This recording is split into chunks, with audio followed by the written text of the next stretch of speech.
p.25 is an interesting problem. It tells you to look at given information of a diagram that's not there. It says copy this statement over here, EJ equals 2 times KJ or 3 times KJ or 1/2 times KJ or something like that in this triangle DEF. So the first thing I did was I just started to draw DEF, so at least there's a visual for me. It tells us that the medians are DH. So median, remember, goes to the vertex to the opposite midpoint, so I'll mark those the same, and I'm going to call this point H. We've got another median, EJ, so it must cut through here. It goes to point J, and those two are the same. And the last one is FG. So this cuts through here. It goes to point G, and this segment are the same.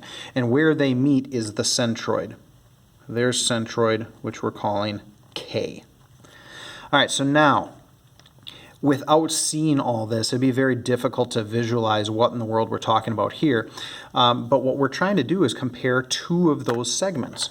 So the two segments we're trying to compare are EJ, which is this entire thing, and compare it to KJ, which is part of it.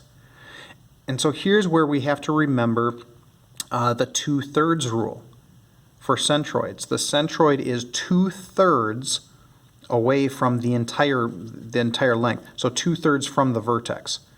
So if I split this whole thing into 1, 2, 3 parts, the centroid is going to be 2 of those parts away from the vertex. Okay, so when I compare this, EJ is the entire thing, KJ is just 1/3 of it. So up here, EJ is really 3 times as large as KJ. If we were to reverse that, we could have also said